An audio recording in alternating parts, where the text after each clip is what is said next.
नमस्कार साथियों, स्वागत है आपका ऑनलाइन स्टडी ग्रुप में।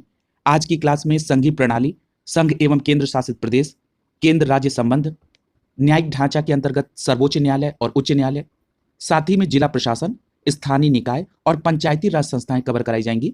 तो चलिए प्रारंभ करते हैं। जो सबसे पहला प्रश्न है, पूछा जा रहा है कि राज्यों के राज्यपाल की नियुक्ति किसके द्वारा की जाती है? तो आपका जवाब होगा राष्ट्रपति महोदय राज्यों के राज्यपाल की नियुक्ति करते हैं। और यदि पूछा जाए कि इस बात का उपबंध किस अनुच्छेद में है, तो आपका जवाब होगा अनुच्छेद 155 में। यहां पर राज्यपाल की नियुक्ति के संदर्भ में पूछा गया है। यदि आपसे पूछा जाए कि प्रत्येक राज्य में एक राज्यपाल होंगे, इसका उपबंध किस अनुच्छेद में है, तब आपका जवाब होगा अनुच्छेद 153 में। अगला प्रश्न देखिए, पूछा जा रहा है कि राज्यपाल किसके प्रसाद पर्यंत अपने पद को धारण करते हैं? तो आपका जवाब होगा राज्यपाल राष्ट्रपति के प्रसाद पर्यंत अपने पद को धारण करते हैं। यदि पूछा जाए कि इसका उल्लेख किस अनुच्छेद में है, तो आपका जवाब होगा अनुच्छेद 156 के सब क्लॉज 1 में। और यदि पूछा जाए कि राज्यपाल अपने पद से त्यागपत्र किसको सौंपते हैं, तो याद रखिएगा राष्ट्रपति महोदय को संबोधित करते हुए वो त्यागपत्र देते हैं, और इसका उपबंध अनुच्छेद 156 के सब क्लॉज 2 में किया गया है। अगला प्रश्न देखिए, पूछा जा रहा है कि राज्यपाल को उनके पद एवं गोपनीयता की शपथ किसके द्वारा दिलाई जाती है? तो याद रखिएगा उच्च न्यायालय के मुख्य न्यायाधीश अर्थात हाई कोर्ट के मुख्य न्यायाधीश राज्यपाल को पद एवं गोपनीयता की शपथ दिलाते हैं, और इसका उल्लेख अनुच्छेद 159 में किया गया है, यानी 159 में किया गया है। अगला प्रश्न देखिए, पूछा जा रहा है कि स्वतंत्र भारत की पहली महिला राज्यपाल कौन थी? तो आपका जवाब होगा सरोजिनी नायडू। अगला प्रश्न देखिए, पूछा जा रहा है कि सरोजिनी नायडू स्वतंत्रता के बाद पहली बार किस राज्य की राज्यपाल बनी थी? तो आपका जवाब होगा उत्तर प्रदेश। अगला प्रश्न देखिए, पूछा जा रहा है कि राज्यों के मंत्रियों की जो परिषद है अर्थात मंत्री परिषद जो है, इसके प्रमुख कौन होते हैं? तो याद रखिएगा राज्यों के मंत्री परिषद के प्रमुख मुख्यमंत्री होते हैं। और इसका उल्लेख अगर पूछा जाए तो याद रखिएगा अनुच्छेद 163 में इसका उल्लेख किया गया है। जरा इसको विस्तार से समझिए। अनुच्छेद 163 कहता है कि राज्यपाल को सहायता करने के लिए और उनको सलाह देने के लिए एक मंत्री परिषद होगी, और इसी अनुच्छेद 163 के सब क्लॉज 1 में इस बात को उल्लेखित किया गया है कि जो उनको सहायता देने के लिए मंत्री परिषद होगी, इसके प्रधान कौन होंगे? मुख्यमंत्री होंगे।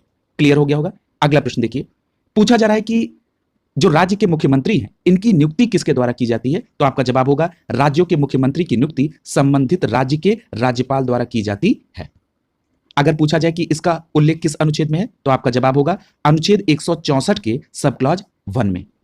अगला प्रश्न देखिए, पूछा जा रहा है कि राज्य विधानसभा का यदि कोई व्यक्ति सदस्य नहीं है और वो मंत्री परिषद का सदस्य है अर्थात वो मंत्री पद धारण किए हुए है, तो उसे अधिकतम कितने समय में किसी भी सदन का सदस्य हो जाना चाहिए? तो याद रखिएगा उस व्यक्ति को जो कि मंत्री पद को धारण किए हुए है और किसी सदन का सदस्य नहीं है, अधिकतम 6 माह की अवधि के अंदर विधानसभा या विधान परिषद में सदस्य निर्वाचित हो जाना चाहिए। अगला प्रश्न देखिए, पूछा जा रहा है कि भारत के राष्ट्रपति के अतिरिक्त किसके पास क्षमा करने की शक्ति है? बहुत अच्छा प्रश्न है। तो याद रखिएगा राज्यों के राज्यपाल के पास क्षमा करने की शक्ति है। यदि यह पूछा जाए कि ये जो राज्यों के राज्यपाल के पास क्षमा करने की शक्ति है, ये किस अनुच्छेद में वर्णित है? तो आपका जवाब होगा अनुच्छेद 161 में। यहां पर एक बात और याद रखिएगा, क्षमा आदि के साथ साथ कुछ मामलों में दंडादेश के निलंबन, परिहार और लघुकरण की भी शक्ति राज्यपाल के पास अनुच्छेद 161 देता है। यहां पर एक बात नोट डाउन करके याद करिएगा, राज्यपाल के पास मृत्यु दंड को क्षमा करने की शक्ति नहीं होती है। अगला प्रश्न देखिए, पूछा जा रहा है कि चंडीगढ़ किन 2 राज्यों की राजधानी है? तो याद रखिएगा पंजाब और हरियाणा की राजधानी है चंडीगढ़। अगला प्रश्न देखिए, पूछा जा रहा है कि विधानसभा में निर्वाचित होने के लिए न्यूनतम कितनी आयु होना आवश्यक है?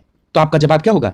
विधानसभा में निर्वाचित होने के लिए न्यूनतम 25 वर्ष आयु होनी चाहिए। और यदि पूछा जाए कि इस बात का उल्लेख किस अनुच्छेद में है, तो आपका जवाब क्या होगा? अनुच्छेद 173 के ख में इस बात को कहा गया कि विधानसभा के लिए 25 वर्ष और विधान परिषद के लिए 30 वर्ष आयु होनी चाहिए। किस अनुच्छेद में है? अनुच्छेद 173 के ख में। अगला देखिए, पूछा जा रहा है कि राज्य विधानसभा का सामान्य कार्यकाल कितने वर्ष का होता है? तो याद रखिएगा 5 वर्ष का कार्यकाल होता है राज्य के विधानमंडल का, यानी राज्य के विधानसभा का कितना होता है? 5 वर्ष का कार्यकाल होता है। और किस तिथि से माना जाता है? तो जब राज्य की विधानसभा का प्रथम अधिवेशन होगा, उसी नियत तिथि से 5 वर्ष काउंट किया जाता है और इसका उल्लेख अनुच्छेद 172 के सब क्लॉज 1 में किया गया है। यह भी बात याद रखेंगे। अगला प्रश्न देखिए, पूछा जा रहा है कि विशेष परिस्थितियों में जब बहुमत नहीं होता है तो विधानसभा की अवधि से पहले विधानसभा को भंग करने की शक्ति किसके पास है? तो याद रखिएगा राज्यपाल महोदय के पास है। अगला प्रश्न देखिए, पूछ रहा है कि राज्य की कार्यपालिका की शक्ति किसके पास निहित है? तो याद रखिएगा राज्य की कार्यपालिका शक्ति राज्यपाल के पास निहित है। यदि पूछा जाए कि इसका उल्लेख किस अनुच्छेद में है तो याद रखिएगा अनुच्छेद 154 के सब क्लॉज 1 में। अगला प्रश्न है, पूछा जा रहा है कि भारत में राज्य विधानमंडल का ऊपरी सदन किसे कहा जाता है? तो आपका जवाब होगा विधान परिषद को। विधान परिषद से संबंधित 2 अनुच्छेद आपको याद होने चाहिए। पहला है अनुच्छेद 169 यानी 169, जिसमें विधान परिषद का उत्साधन और सृजन की व्यवस्था की गई है, जो कि भारतीय संसद उस राज्य के द्वारा पारित संकल्प के अकॉर्डिंग उसको पारित करती है। दूसरा है अनुच्छेद 171, जिसमें विधान परिषद की संरचना दी गई है। अगला प्रश्न देखिए, पूछा जा रहा है कि भारत के कितने राज्यों में विधान परिषद है? तो आपका जवाब होगा 6 राज्यों में, उत्तर प्रदेश, आंध्र प्रदेश, कर्नाटक, महाराष्ट्र, बिहार और तेलंगाना में। अगला प्रश्न देखिए, पूछा जा रहा है कि राज्यों की विधानसभाओं के द्वारा मांग करने पर राज्य में विधान परिषद का गठन या उसे समाप्त करने की शक्ति किसके पास है? देखिए मैंने अभी पूर्व में उसको उल्लेखित भी किया है, तो आपका जवाब होगा भारत की संसद के पास। किस अनुच्छेद के तहत? तो याद रखिएगा 169 अर्थात 169 के तहत। अगला प्रश्न देखिए, पूछा जा रहा है कि यदि किसी संसद सदस्य को किसी राज्य का राज्यपाल नियुक्त किया जाता है तो उसकी सीट सदन में कब से रिक्त मानी जाएगी? तो याद रखिएगा जिस तारीख से वे राज्य के राज्यपाल के रूप में पद ग्रहण करते हैं उसी तिथि से संसद में उनकी सीट रिक्त मानी जाएगी। अगला प्रश्न देखिए, पूछ रहा है कि राज्यपाल द्वारा जारी अध्यादेश पर उस राज्य की विधानसभा का कितने समय के अंदर अनुमोदन होना आवश्यक है? तो याद रखिएगा 6 सप्ताह की समाप्ति से पहले उस राज्य की विधानसभा के द्वारा अनुमोदन होना चाहिए। अगला प्रश्न देखिए, पूछ रहा है कि संघ राज्य क्षेत्रों का प्रशासन किसके द्वारा किया जाता है? तो याद रखिएगा राष्ट्रपति महोदय द्वारा नियुक्त उपराज्यपाल या प्रशासक के द्वारा संघ राज्य क्षेत्र अर्थात यूनियन टेरिटरी का प्रशासन किया जाता है। अगला प्रश्न देखिए, पूछ रहा है कि अनुच्छेद 160 में किसका उल्लेख है? तो याद रखिएगा अनुच्छेद 160 कहता है कि आकस्मिकता में राज्यपाल के कृत्यों का निर्वहन करने के लिए राष्ट्रपति कोई ऐसा उपबंध बना सकते हैं जो संविधान में वर्णित नहीं है। उदाहरण स्वरूप राज्यपाल के निधन हो जाने पर संबंधित राज्य के उच्च न्यायालय के मुख्य न्यायाधीश को अस्थायी तौर पर राज्यपाल का कार्यभार दिया जा सकता है। अगला प्रश्न देखिए, पूछा जा रहा है कि गुजरात में कुल जिलों की संख्या कितनी है? तो आपका जवाब होगा गुजरात में कुल जिलों की संख्या 33 है। याद रखिएगा गुजरात में अभी से इस ईयर के लास्ट में विधानसभा का चुनाव होने वाला है, तो याद रखिएगा वहां पर विधानसभा की कुल सीटें पूछी जा सकती हैं। तो याद रखिएगा गुजरात में कुल विधानसभा की सीटों की संख्या 182 है। और एक बात और याद आ गई, यदि आपसे पूछा जाए कि राज्यपाल के द्वारा अध्यादेश जारी करने की जो शक्ति है वो किस अनुच्छेद में वर्णित है, तब आपका जवाब होगा 213। और राष्ट्रपति को यह शक्ति किससे प्राप्त है? अनुच्छेद 123 के तहत। अगला प्रश्न देखिए, पूछा जा रहा है कि हरियाणा राज्य के अंतर्गत विधानसभा की कितनी सीटें हैं? तो आपका जवाब होगा 90। अगला प्रश्न पूछा जा रहा है कि राज्य लोक सेवा आयोग के सदस्यों की नियुक्ति किसके द्वारा की जाती है? तो आपका जवाब होगा राज्य के लोक सेवा आयोग के जो सदस्य हैं या अध्यक्ष की नियुक्ति राज्यपाल महोदय के द्वारा की जाती है। और इसका उल्लेख किसमें है? तो याद रखिएगा अनुच्छेद 316 में। यहां पर एक बात और उल्लेख करना जरूरी है कि यदि पूछा जाए कि संघ या राज्य लोक सेवा आयोग किस अनुच्छेद के तहत गठित, तो याद रखिएगा अनुच्छेद 315 में संघ और राज्य लोक सेवा आयोग का वर्णन किया गया है। अगला प्रश्न देखिए, पूछा जा रहा है कि बंबई को मुंबई नाम कब दिया गया? तो आपका जवाब होगा 1995 में बंबई को मुंबई नाम दिया गया। अगला प्रश्न देखिए, पूछा जा रहा है कि वर्तमान में बिहार के मुख्यमंत्री कौन है? तो आपका जवाब होगा नीतीश कुमार।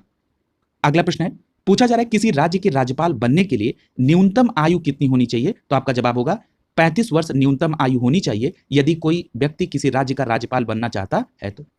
और यहां पर एक बात और याद रखिएगा, इसका उल्लेख किस अनुच्छेद में है? तो याद रखिएगा अनुच्छेद 157 में यानी 157 में। अगला प्रश्न देखिए, पूछा जा रहा है कि मिजोरम को औपचारिक रूप से राज्य का दर्जा कब दिया गया? तो याद रखिएगा 20 फरवरी 1987 को मिजोरम को औपचारिक राज्य का दर्जा दिया। अगला प्रश्न है, पूछा जा रहा है कि नागालैंड राज्य के संदर्भ में विशेष प्रावधान किस अनुच्छेद में किया गया है? तो आपका जवाब होगा अनुच्छेद 371 ए में नागालैंड राज्य के लिए विशेष प्रावधान किया गया है। आप सभी को याद होगा जिस दिन अनुच्छेद की स्पेशल क्लास दी गई थी उस दिन जितने भी राज्यों को विशेष प्रावधान अनुच्छेद के तहत किए गए हैं उनका सभी का उल्लेख किया गया था। अगला प्रश्न में बताया जा रहा है कि राज्य में यदि संवैधानिक तंत्र बिगड़ जाए तो राज्यपाल की अनुशंसा के आधार पर राष्ट्रपति महोदय वहां पर राष्ट्रपति शासन लगा सकते हैं और इसका उल्लेख किसमें है? तो याद रखिएगा अनुच्छेद 356 में। अगला प्रश्न देखिए, पूछा जा रहा है कि लक्षद्वीप, चंडीगढ़, मणिपुर में से कौन संघ शासित प्रदेश नहीं है? तो आपका सीधा जवाब होगा मणिपुर। अगला प्रश्न पूछा जा रहा है कि संघ शासित प्रदेश अंडमान निकोबार द्वीप समूह की राजधानी कहां पर है? तो आपका जवाब होगा पोर्ट ब्लेयर। अगला प्रश्न देखिए, पूछा जा रहा है कि वर्तमान में बिहार राज्य के राज्यपाल कौन है? तो आपका जवाब होगा फागू चौहान। अगला प्रश्न देखिए, पूछा जा रहा है कि तमिलनाडु के किस पूर्व मुख्यमंत्री को भारत रत्न पुरस्कार से सम्मानित किया गया? तो आपका जवाब होगा एमजी रामचंद्रन को, जो कि तमिलनाडु के पूर्व मुख्यमंत्री रहे। इनको भारत रत्न से सम्मानित किया गया। अगला प्रश्न पूछा जा रहा है कि भारत में सबसे लंबी अवधि तक कार्यरत रहने वाले सिक्किम के मुख्यमंत्री का नाम क्या है? तो आपका जवाब होगा पवन कुमार चामलिंग। यहां पर एक प्रश्न और पूछा जा सकता है कि वर्तमान समय में सिक्किम के मुख्यमंत्री का नाम क्या है? तो आपका जवाब होगा प्रेम सिंह तमांग। क्या नाम है? प्रेम सिंह तमांग। अगला प्रश्न देखिए, पूछा जा रहा है कि वर्तमान में उत्तर प्रदेश के मुख्यमंत्री का नाम क्या है? तो आपका जवाब होगा योगी आदित्यनाथ, जो कि 19 मार्च 2017 से अब तक मुख्यमंत्री हैं। दूसरे कार्यकाल में भी उन्हें मुख्यमंत्री बनाया गया।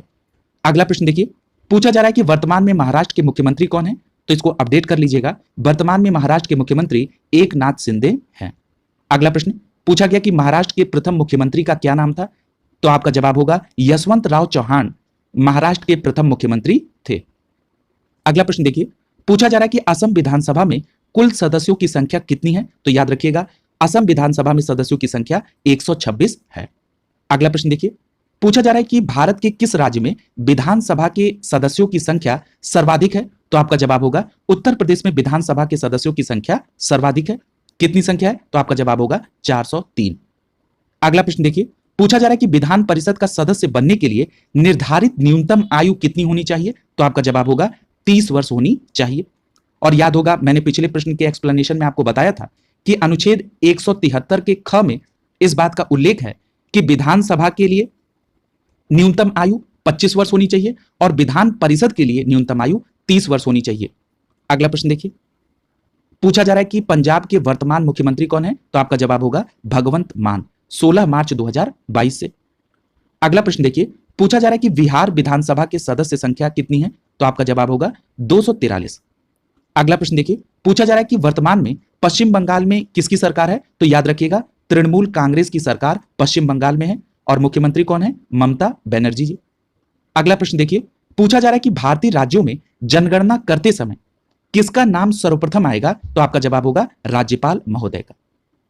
अगला प्रश्न देखिए, पूछा जा रहा है कि भारतीय संविधान के किस अनुच्छेद में यह प्रावधान किया गया कि राज्य सरकार प्राथमिक शिक्षा के स्तर पर मातृभाषा में अध्ययन की सुविधा देने का प्रयास करेंगे? तो आपका जवाब होगा अनुच्छेद 350 के 1 में। मातृभाषा में अध्ययन कराने की सुविधा का मतलब यह है कि वहां की लोकल लैंग्वेज में बच्चों को प्राथमिक शिक्षा में पढ़ाए जाने की व्यवस्था उस राज्य सरकार के द्वारा की जानी चाहिए। इसका उपबंध किसमें है? अनुच्छेद 350 के ए में। अगला देखिए, पूछ रहा है कि राज्य की आकस्मिक निधि का संचालन किसके द्वारा किया जाता है? तो आपका जवाब होगा राज्यपाल महोदय राज्य की आकस्मिक निधि का संचालन करते हैं। अगला प्रश्न देखिए, पूछा जा रहा है कि भारतीय राज्यों में धन विधेयक का दर्जा किसके द्वारा दिया जाता है? तो आपका जवाब क्या होगा? विधानसभा अध्यक्ष के द्वारा। जिस प्रकार से संघीय संसद में लोकसभा अध्यक्ष द्वारा अर्थात स्पीकर के द्वारा धन विधेयक का दर्जा दिया जाता है, ठीक उसी प्रकार से राज्यों में विधानसभा के अध्यक्ष द्वारा धन विधेयक का दर्जा दिया जाता है। अगला प्रश्न देखिए, पूछा जा रहा है कि भारत में सबसे लंबे समय तक कार्यरत महिला मुख्यमंत्री कौन थी? तो आपका जवाब होगा शीला दीक्षित। अगला प्रश्न देखिए, पूछा जा रहा है कि जम्मू कश्मीर की ग्रीष्मकालीन राजधानी कहां पर है? तो आपका जवाब होगा श्रीनगर। यदि आपसे पूछा जाए कि जम्मू कश्मीर की शीतकालीन राजधानी कहां पर है, तब आपका जवाब होगा जम्मू। अगला प्रश्न देखिए, पूछा जा रहा है कि भारत के किसी भी राज्य में वित्त आयोग के गठन का अधिकार किसे दिया गया है? तो याद रखिएगा उस राज्य के राज्यपाल को अपने राज्य में वित्त आयोग के गठन का अधिकार प्राप्त है और यह अधिकार राज्यपाल महोदय को अनुच्छेद 243 के झ से प्राप्त है। यदि मैं आपसे यह पूछूं कि संघ का जो वित्त आयोग है यह किस अनुच्छेद के अंतर्गत आता है, तब आपका जवाब होगा अनुच्छेद 280 के तहत। अगला प्रश्न देखिए, पूछा जा रहा है कि राज्य महाधिवक्ता की नियुक्ति किसके द्वारा की जाती है, तो आपका जवाब होगा राज्यपाल महोदय के द्वारा राज्य महाधिवक्ता की नियुक्ति की जाती है। और अगर मैं पूछूं कि इसका उल्लेख किस अनुच्छेद में है, तब आपका जवाब होगा अनुच्छेद 165 के सब क्लॉज 1 में इस बात की व्यवस्था की गई है। अगला प्रश्न पूछ रहा है कि महाधिवक्ता किसके प्रसाद पर्यंत अपने पद को धारण करता है, तो याद रखिएगा राज्यपाल महोदय के प्रसाद पर्यंत महाधिवक्ता अपने पद को धारण करता है। यदि यह पूछा जाए कि यह किस अनुच्छेद में उल्लिखित है, तो याद रखिएगा अनुच्छेद 165 के सब क्लॉज 3 में। अगला प्रश्न देखिए, पूछा जा रहा है कि राज्य का प्रथम विधिक अधिकारी किसे कहा जाता है, तो आपका जवाब होगा राज्य का प्रथम विधिक अधिकारी महाधिवक्ता होता है। अगला प्रश्न देखिए, पूछा जा रहा है कि विधानसभा का सत्रावसान किसके आदेश पर किया जाता है, तो आपका जवाब होगा राज्यपाल महोदय के आदेश पर विधानसभा का सत्रावसान किया जाता है। अगला प्रश्न देखिए, अगला जो टॉपिक है वो है न्यायिक ढांचा, अर्थात सर्वोच्च न्यायालय और उच्च न्यायालय इसके अंतर्गत आएंगे। यहां पर जो सबसे पहला प्रश्न दिया गया है कि सर्वोच्च न्यायालय के जो न्यायाधीश हैं उनको बनने की योग्यता क्या है, यानी न्यूनतम योग्यता क्या है यदि कोई सर्वोच्च न्यायालय का न्यायाधीश बनना चाहे। तो याद रखिएगा यहां पर आपको दो बातें याद रखनी होंगी। सर्वोच्च न्यायालय अनुच्छेद 124 से 147 तक है और अनुच्छेद 124 के सब क्लॉज 3 में इस बात की व्यवस्था की गई कि यदि कोई 5 वर्ष के लिए 1 या 2 से अधिक उच्च न्यायालयों में न्यायाधीश बना रहा हो, या न्यूनतम योग्यता दूसरी क्या हो सकती है, उच्च न्यायालय में लगातार 10 वर्षों की वकालत हो, तब वो सर्वोच्च न्यायालय के न्यायाधीश बनने की न्यूनतम योग्यता रखता है। किस अनुच्छेद के तहत? अनुच्छेद 124 के 3 के तहत। अगला प्रश्न देखिए, पूछ रहा है कि भारत में न्यायिक समीक्षा की शक्ति किसे प्राप्त है, तब आपका जवाब होगा भारत में न्यायिक समीक्षा की शक्ति सर्वोच्च न्यायालय को प्राप्त है। अगला प्रश्न देखिए, पूछ रहा है कि उच्च न्यायालय के न्यायाधीश की नियुक्ति किसके द्वारा की जाती है, तो आपका जवाब होगा उच्च न्यायालय के न्यायाधीश की नियुक्ति राष्ट्रपति महोदय द्वारा की जाती है। और इसका उल्लेख किस अनुच्छेद में है, तो आपका जवाब होगा अनुच्छेद 217 में। अगला प्रश्न देखिए, पूछ रहा है कि पुडुचेरी संघ राज्य क्षेत्र की न्यायपालिका किस उच्च न्यायालय के अंतर्गत है, तो आपका जवाब होगा यहां पर इसको आप चेन्नई उच्च न्यायालय कहेंगे, यानी कि जो पुडुचेरी संघ राज्य क्षेत्र है ये चेन्नई उच्च न्यायालय के प्रशासनिक नियंत्रण के अधीन है। अगला प्रश्न देखिए, पूछ रहा है कि भारत के 42वें मुख्य न्यायमूर्ति कौन थे, तो आपका जवाब होगा एच.एल. दत्तूज साहब 42वें मुख्य न्यायाधीश थे। अगला प्रश्न देखिए, पूछ रहा है कि वर्तमान में उच्चतम न्यायालय के मुख्य न्यायाधीश कौन है, तो याद रखिएगा न्यायमूर्ति एन.वी. रमन्ना साहब वर्तमान में है। इनका कार्यकाल इसी अगस्त में समाप्त हो जाएगा। इनका क्रम 48वां था और आगे जो 49वें नंबर पर उदय उमेश ललित साहब, जिनको शॉर्ट फॉर्म में यूयू ललित कहते हैं, इनके बनने की संभावना है। अगला प्रश्न देखिए, पूछा जा रहा है कि उच्चतम न्यायालय में कितने न्यायाधीश हैं, तो आपका जवाब होगा एक मुख्य न्यायाधीश है और 33 अन्य न्यायाधीश उच्चतम न्यायालय के अंतर्गत आते हैं। अगला प्रश्न देखिए, पूछा जा रहा है कि लोक अदालतों के अधिवेशनों की अध्यक्षता किसके द्वारा की जाती है, तो याद रखिएगा जिला न्यायाधीश लोक अदालतों के अधिवेशन की अध्यक्षता करते हैं। अगला प्रश्न देखिए, पूछ रहा है कि भारत के सर्वोच्च न्यायालय को मूल अधिकारों के प्रवर्तन के लिए कितने प्रकार की रीट जारी करने का अधिकार है, तो याद रखिएगा 5 प्रकार की रीट जारी की जा सकती है। और इसका उल्लेख किस अनुच्छेद में है, तो आपका जवाब होगा अनुच्छेद 32 के तहत। याद रखिएगा जिस दिन मूल अधिकार आपको पढ़ाया गया था उस दिन जितनी 5 प्रकार की रीट हैं उनको विस्तार में आपके साथ साझा किया गया था। अगर पूछा जाए कि उच्च न्यायालय को मूल अधिकारों के प्रवर्तन के लिए जो 5 प्रकार की रीट जारी करने का अधिकार है ये किस अनुच्छेद के तहत है, तो याद रखिएगा अनुच्छेद 226 के तहत। अगला प्रश्न देखिए, पूछ रहा है कि गुजरात उच्च न्यायालय कहां पर स्थित है, तो आपका जवाब होगा अहमदाबाद। पूछा जा रहा है कि भारतीय राज्य के राज्यपाल को शपथ किसके द्वारा दिलाई जाती है, तो याद रखिएगा उस राज्य के उच्च न्यायालय के मुख्य न्यायाधीश के द्वारा उस राज्य के राज्यपाल को शपथ दिलाई जाती है। ये आप पहले भी पढ़ चुके हैं। अगला प्रश्न देखिए, पूछा जा रहा है कि उच्च न्यायालय के जो न्यायाधीश हैं इनकी सेवानिवृत्त आयु कितनी होती है, तो आपका जवाब होगा 62 वर्ष। यदि मैं आपसे पूछूं कि उच्चतम न्यायालय के न्यायाधीशों की सेवानिवृत्त आयु, तब आपका जवाब होगा 65 वर्ष। अगला प्रश्न देखिए, पूछ रहा है कि उच्च न्यायालय के जो न्यायाधीश हैं इनको किस आधार पर हटाया जा सकता है, तो आपका जवाब होगा साबित कदाचार एवं असमर्थता के आधार पर किसी उच्च न्यायालय के न्यायाधीश को हटाया जा सकता है। अगला प्रश्न देखिए, पूछ रहा है कि राज्य संघ राज्य क्षेत्र का साझा उच्च न्यायालय कौन सा है? तो याद रखिएगा पंजाब, हरियाणा और चंडीगढ़ का साझा उच्च न्यायालय है। कई बार आपने देखा होगा यहां से सीधे प्रश्न आते हैं और ये काफी इजी प्रश्न है, अगर रिवीजन ना हो तो गलत हो जाता है। तो यहां पर मैं आपको प्रमुख तौर पर जो हाईकोर्ट है, जो कि कई राज्यों के सामूहिक हाईकोर्ट है, उनका मैं यहां पर संक्षिप्त में उल्लेख कर देता हूं, आप इसको अलग से नोट डाउन कर लेंगे। यदि बात की जाए मुंबई हाईकोर्ट की, तो मुंबई हाईकोर्ट के अंतर्गत कौन से राज्य और संघ शासित प्रदेश आते हैं? तो याद रखिएगा महाराष्ट्र, गोवा, दादर और नागर हवेली, दमन व दीप। ये 3 राज्य और संघ राज्य क्षेत्र हैं जो कि मुंबई हाईकोर्ट के अंतर्गत आते हैं। और यदि पूछा जाए कि मुंबई हाईकोर्ट का खंडपीठ कितनी जगह पर है, तब आपका जवाब होगा 3 जगह पे, नागपुर, औरंगाबाद और पणजी में। अगला हाईकोर्ट है गुवाहाटी हाईकोर्ट। याद रखिएगा गुवाहाटी हाईकोर्ट के अंतर्गत असम, नागालैंड, मिजोरम, अरुणाचल प्रदेश आते हैं। और अगर पूछा जाए कि गुवाहाटी हाईकोर्ट का जो खंडपीठ है वो कहां पर है, तब आपका जवाब होगा कोहिमा, आइजोल और ईटानगर। ये बात आप याद रखेंगे। एक फैक्ट और आप याद रखिएगा केरल हाईकोर्ट का। केरल हाईकोर्ट के अंतर्गत केरल राज्य और लक्षद्वीप संघ शासित प्रदेश आता है। इतना अगर फैक्ट आप याद रखेंगे तो यहां से प्रश्न गलत नहीं होगा। अगला प्रश्न देखिए, पूछ रहा है कि चेन्नई उच्च न्यायालय की न्यायपीठ कहां पर है, तो आपका जवाब होगा मदुरै में।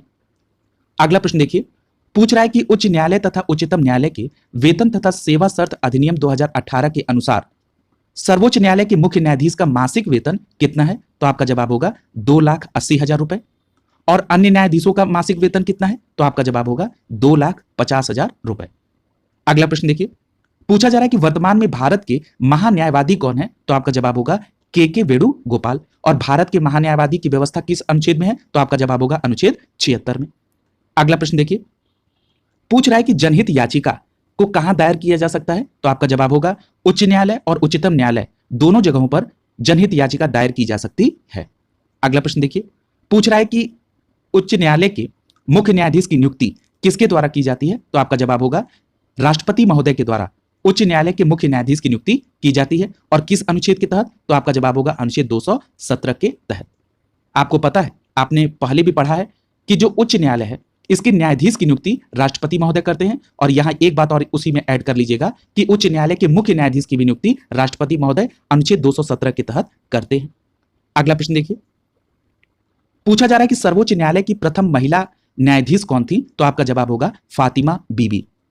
अगला प्रश्न देखिए, पूछा जा रहा है कि उच्च न्यायालय में कोई न्यायाधीश सेवानिवृत्ति के बाद निजी तौर पर वकालत करने की क्या व्यवस्था है, तो याद रखिएगा ऐसा उच्च न्यायालय जिसमें वो न्यायाधीश रह चुके हैं उसे छोड़कर वो अन्य किसी उच्च न्यायालय, सर्वोच्च न्यायालय में वो सेवानिवृत्ति के बाद वकालत का व्यवसाय कर सकते हैं। अगला प्रश्न देखिए, पूछ रहा है कि सर्वोच्च न्यायालय के न्यायाधीशों की सेवानिवृत्त आयु कितनी होती है, तो मैंने अभी आपको पूर्व में उल्लेखित किया 65 वर्ष। अगला प्रश्न देखिए, पूछ रहा है कि मध्य प्रदेश उच्च न्यायालय की स्थापना कब हुई थी, तो आपका जवाब होगा 1956 में। और ये कहां पर स्थित है, तो याद रखिएगा जबलपुर में। और यदि पूछा जाए कि मध्य प्रदेश हाईकोर्ट के कितनी पीठें हैं, तो याद रखिएगा 2 खंडपीठ है, ग्वालियर में और इंदौर में। अगला प्रश्न देखिए, पूछ रहा है कि छत्तीसगढ़ उच्च न्यायालय की पीठ कहां पर है, तो आपका जवाब होगा बिलासपुर में। अगला प्रश्न देखिए, पूछा जा रहा है कि उत्तर प्रदेश के उच्च न्यायालय की मुख्य पीठ कहां पर है, तो आपका जवाब होगा इलाहाबाद में। और यदि पूछा जाए कि इसकी खंडपीठ कहां पर है, तो आपका जवाब होगा लखनऊ में। आप सभी को पता है कि इलाहाबाद का नाम बदलकर प्रयागराज कर दिया गया है।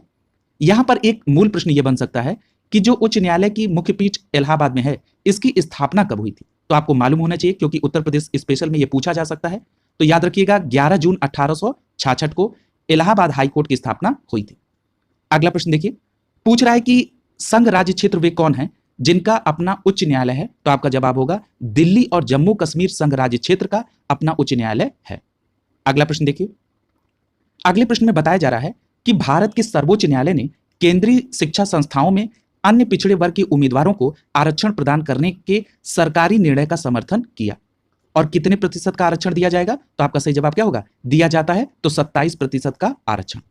अगला प्रश्न देखिए, पूछा जा रहा है कि 2 या 2 से अधिक राज्य या संघ राज्य क्षेत्रों के लिए एक उच्च न्यायालय की स्थापना किसके द्वारा की जाती है, तो याद रखिएगा विधि के तहत संसद के द्वारा की जाती है।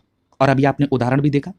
अगला प्रश्न देखिए, पूछ रहा है कि अधिकार परीक्षा याचिका यानी अधिकार परीक्षा रीट किसे कहा जाता है, तो याद रखिएगा भारत का सर्वोच्च न्यायालय यदि किसी व्यक्ति को लोक पद जिसके लिए वो पात्र नहीं है धारण करने से रोकने के लिए कोई रिट जारी करता है तो उसे कहा जाता है अधिकार परीक्षा। अगला प्रश्न देखिए, पूछ रहा है कि भारत के उच्च न्यायालय में मुख्य न्यायाधीश बनने वाली प्रथम महिला कौन थी? तो याद रखिएगा, उच्च न्यायालय में मुख्य न्यायाधीश बनने वाली प्रथम महिला कौन थी? लीला सेठ। अगला प्रश्न देखिए, पूछा जा रहा है कि किस उच्च न्यायालय का अंडमान और निकोबार द्वीप समूह का प्रादेशिक क्षेत्राधिकार है? तो आपको पता है कोलकाता उच्च न्यायालय का प्रादेशिक क्षेत्राधिकार अंडमान निकोबार द्वीप समूह पर है। अगला प्रश्न देखिए, पूछा जा रहा है कि लोक प्रतिनिधित्व अधिनियम 1951 की धारा 80A के अंतर्गत चुनाव विवाद पर फैसला देने का अधिकार किसका है? तो आपका जवाब होगा उच्च न्यायालय का। अगला जो टॉपिक है वो है जिला प्रशासन, स्थानीय निकाय तथा पंचायती राज संस्था। इसमें जो सबसे पहला प्रश्न बनेगा कि भारत के संविधान में किस संविधान संशोधन के द्वारा पंचायती राज को संवैधानिक दर्जा दिया गया? तो आपका जवाब होगा 73वें संविधान संशोधन अधिनियम 1992 के द्वारा। और आपको पता है इसके तहत 11वीं अनुसूची जोड़ी गई थी। और एक बात और याद रखिएगा कि पंचायती राज को भारतीय संविधान में भाग 9 में रखा गया है। और एक बात और याद रखेंगे, जो पंचायती राज से संबंधित अनुच्छेद है वो अनुच्छेद 243 से अनुच्छेद 243 ड़ तक है। अगला प्रश्न पूछा जा रहा है कि पंचायती राज की कितनी स्तरीय व्यवस्था लागू है? तो याद रखिएगा त्रिस्तरीय व्यवस्था है, ग्राम पंचायत, क्षेत्र पंचायत और जिला पंचायत। और यदि पूछा जाए कि ये त्रिस्तरीय पंचायत की व्यवस्था किसके द्वारा दी गई, तब आपका जवाब होगा बलवंत राय मेहता समिति के द्वारा 1957।